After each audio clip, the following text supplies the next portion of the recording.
आज हम बात करने जा रहे हैं आईटीडी सीमेंटेशन इंडिया के Q4 FY25 के नतीजों पर।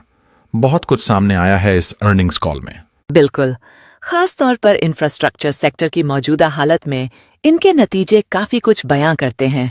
तो शुरुआत करते हैं रेवेन्यू से। इस बार रेवेन्यू RS 111 करोड़ रहा, जो साल दर साल करीब 11% की बढ़ोतरी है। और सबसे दिलचस्प बात यह है कि कंपनी ने ऑर्डर बुक के मोर्चे पर भी शानदार प्रदर्शन किया है। RS 21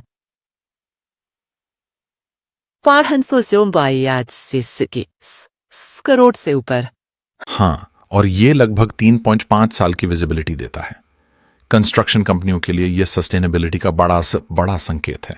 नेट प्रॉफिट भी बढ़कर RS 62 करोड़ तक पहुंच गया है, जो पिछले साल RS 41 करोड़ था। मार्जिन एक्सपेंशन साफ दिख रहा है। बिल्कुल, EBITDA मार्जिन भी 10% से ऊपर चला गया है, जो इस सेक्टर में बहुत अच्छी बात मानी जाती है। क्या तुम्हें लगता है कि इसका क्रेडिट कॉस्ट मैनेजमेंट को जाता है या एग्जीक्यूशन एफिशिएंसी को? दोनों। मैनेजमेंट ने खासतौर पर टाइमली एग्जीक्यूशन और इनपुट कॉस्ट कंट्रोल पर जोर दिया है। और उन्होंने मेट्रो, मरीन और अर्बन इंफ्रा सेगमेंट्स में बड़े प्रोजेक्ट्स जीते हैं। ये डाइवर्सिफिकेशन के लिए भी अच्छा है। ठीक कहा। मरीन इंफ्रा में तो उनकी लेगेसी एक्सपर्टीज है। मुंबई पोर्ट ट्रस्ट वाला प्रोजेक्ट तो काफी हाई प्रोफाइल है। एग्जीक्यूटिव मैनेजमेंट ने कॉल में बताया कि लेबर और सप्लाई चेन डिसरप्शंस अब काफी हद तक नॉर्मल हो चुके हैं। और इसका असर एग्जीक्यूशन साइकिल पर दिख रहा है। एवरेज प्रोजेक्ट ड्यूरेशन भी कम हुई है। इंटरेस्टिंगली, उन्होंने कैपिटल एक्सपेंडिचर के लिए भी फ्यूचर रेडी अप्रोच अपनाई है। नए इक्विपमेंट में इन्वेस्टमेंट किया गया है।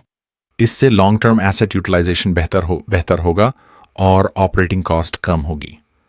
ऑर्डर इनफ्लो की बात करें तो इस साल लगभग RS 9,000 करोड़ के नए ऑर्डर्स मिले हैं, वो भी डाइवर्सिफाइड सेक्टर्स से। ये दिखाता है कि कंपनी सिर्फ क्वांटिटी नहीं देख रही, क्वालिटी और प्रॉफिटेबिलिटी पर भी फोकस है। और FY26 के लिए उन्होंने RS 10,000 करोड़ के इनफ्लो का गाइडेंस दिया है। क्या ये बहुत एम्बिशियस है? शायद, लेकिन पिछले 3 साल के ट्रैक रिकॉर्ड को देखें तो ये अचीवेबल लग रहा है। मैनेजमेंट ने वर्किंग कैपिटल साइकिल को लेकर भी ऑप्टिमिज्म दिखाया है। रिसीवेबल्स में सुधार हुआ है। उन्होंने बताया कि एवरेज रिसीवेबल डेज अब 90 डेज से घटकर 75 दिन पर आ गए हैं। बहुत इंकरेजिंग संकेत है। एक और बात जो मुझे स्ट्राइकिंग लगी वो थी ESG पहल। वो अब ग्रीन कंस्ट्रक्शन मेथड्स एक्सप्लोर कर रहे हैं। और ये सिर्फ सिंबॉलिक नहीं है। उन्होंने एक कोस्टल प्रोजेक्ट में 20% रिसाइकल्ड मटेरियल का इस्तेमाल किया। इससे न सिर्फ एनवायरमेंटल कंप्लायंस बेहतर होता है, बल्कि ब्रांड वैल्यू भी बढ़ती है। ऑपरेशनल एक्सीलेंस की बात करें तो उन्होंने ERP सिस्टम को भी अपग्रेड किया है। हाँ, और इसके चलते site level reporting real time हो पाई है, जिससे प्रोजेक्ट मैनेजर्स को डिसीजंस लेने में आसानी हुई। फॉरेन प्रोजेक्ट्स का क्या हाल है? उन्होंने तो श्रीलंका और बांग्लादेश में भी कुछ बिड्स लगाई थीं।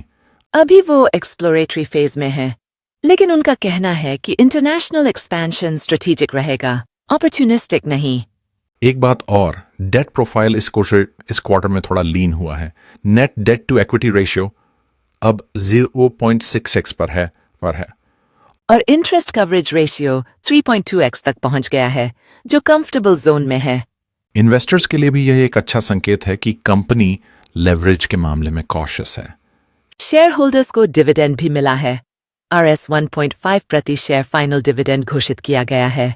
इसके अलावा उन्होंने यह भी संकेत दिए कि अगले साल से इंटरिम डिविडेंड देने पर भी विचार कर रहे हैं। ऑपरेशनल रिस्क की बात करें तो लेबर अवेलेबिलिटी अब भी एक चैलेंज है कुछ रिमोट साइट्स पर। हाँ, लेकिन उन्होंने स्किल ट्रेनिंग प्रोग्राम्स शुरू किए हैं, जिससे डिपेंडेंसी थर्ड पार्टी एजेंसीज पर कम हो रही है। साइक्लिकल स्लोडाउन का असर भी शायद दिखे अगले 2 क्वार्टर्स में, खासकर इलेक्शंस की वजह से। बिल्कुल, लेकिन मैनेजमेंट ने कहा कि उनकी सिक्योर्ड पाइपलाइन अगले 2 साल के लिए काफी है। फ्यूचर आउटलुक में उन्होंने मरीन इंफ्रा और मेट्रो रेल को प्राइमरी ग्रोथ ड्राइवर्स बताया है।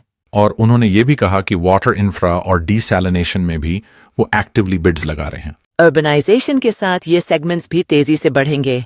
ITD की पोजीशनिंग यहाँ मजबूत दिख रही है। कॉल के अंत में उन्होंने कहा कि कंपनी एजिलिटी और डिसिप्लिन दोनों पर जोर दे रही है। और यही कॉम्बिनेशन उन्हें सस्टेनेबल और प्रॉफिटेबल बनाता है। तो कुल मिलाकर आईटीडी सीमेंटेशन के Q4 FY25 नतीजे मजबूत हैं, ऑपरेशनली और स्ट्रेटेजिकली दोनों स्तरों पर। सवाल यह है कि क्या वे इस मोमेंटम को अगले साल तक बनाए रख पाएंगे? यही तो देखना दिलचस्प होगा। चलिए इस बातचीत को यहीं समाप्त करते हैं। अगर आपने ध्यान से सुना हो तो इस डिस्कशन में काफी इंसाइट्स थे। सोचिए, क्या यह स्टॉक आपकी वॉच लिस्ट पर होना चाहिए? सोचिए, विश्लेषण कीजिए और निवेश समझदारी से कीजिए। फिर मिलेंगे अगले एपिसोड में एक नए अर्निंग्स कॉल के साथ।